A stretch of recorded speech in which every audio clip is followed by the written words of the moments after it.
Hello, everyone, and welcome.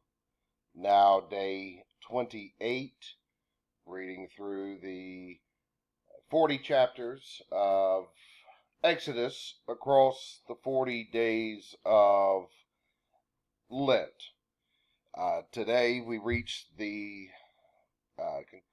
70% mark of having read through this book. And so, congratulations to all of us who have persevered. And we are continuing to navigate through some repetitious, redundant, and some detailed characteristics. Again, it's there's certain things that can be extracted from the details of the text. Something that I'm doing less of, in an effort to keep a macro focus and vision that what's occurring here is the idea of worship and the function of worship and liturgics here in the Hebrew Testament are a big deal, very intentional, not spontaneous, an essential part of the core of this group identity as it's in formation. And so I'm going to keep this video short. Those that watch these on a daily basis or listen on a daily basis realize that I'm running way behind today. So, on the heels of the 27th chapter, after the instructions of the dimensions of the various departments, compartments, furniture, vessels, and things of the tabernacle, in chapter 28, we have things that are more personal to the priests. Aaron is going to be the priest,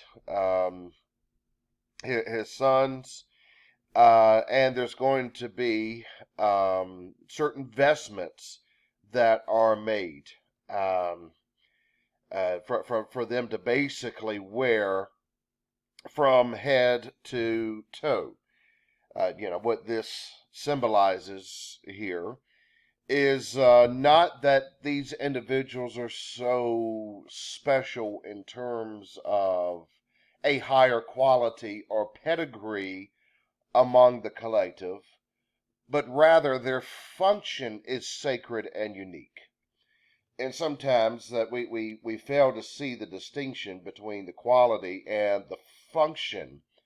It just so happens that these persons who are of average quality are serving an extraordinary function. So it's not about them as individuals; it's about what they're functioning as the priesthood. And so, because of the high pedigree of their function, they're going to be dressed uniquely. Not to give them greater honor, that is not the intention, but rather to serve as a reminder. Visible reminders are quite effective and potent. And so when the priests appear differently, it reminds the people of the quality of their function. It's that from time to time, it's and you'll know in these studies, rarely do I ever make this connect personally to me. So after 28 chapters, you can extend me some latitude. But nevertheless, I get asked about regarding the vestments that I wear. And it's, I remind people it's not because I believe it's required or that it makes me as an individual holy, but it serves as a reminder to myself and to the community that I'm working in within the church on a Sunday of a certain function and expression that's occurring. And so, it's, the stylish characteristics of my own wardrobe are something that becomes a non-matter. right? You don't know what my personal wardrobe tastes on a Sunday. What you see is the blandness of a robe, a stole, which represents my office, but also represents the liturgical color, which is the season of the year that we're in, and the cross. Uh, it's a reminder of a certain function. Um, I have found throughout the years that there are certain settings when I wear the collar that is very pertinent. One thing, for example, going into the prisons, wearing the collar in a place where uniform is so telling between the employees, between the residents, and of the incarcerated setting. That the collar enables people to know my function when they see me. Likewise, in certain events where I've been asked to preside, and whether it be counseling or other social events, the collar helps people understand my purpose and the boundary therein of my role. And so I think that all theology is personal, right? It should be. I think that is what's happening here in our text.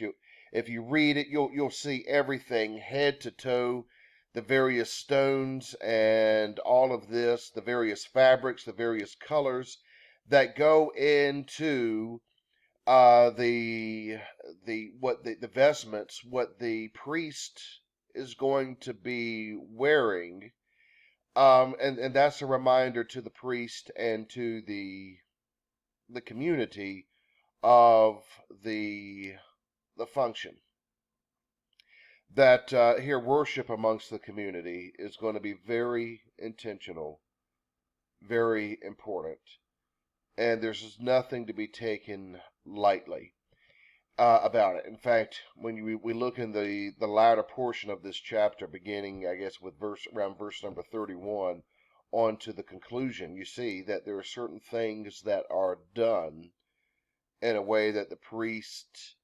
conducts himself. Otherwise, the priest is going to die. And so, when it's a matter of life and death, even the visible reminder of the sacred function is important. All right, well, with my own personal story, I was able to stretch this video out far more than I thought that I would. And so I will meet you again Monday for day 29.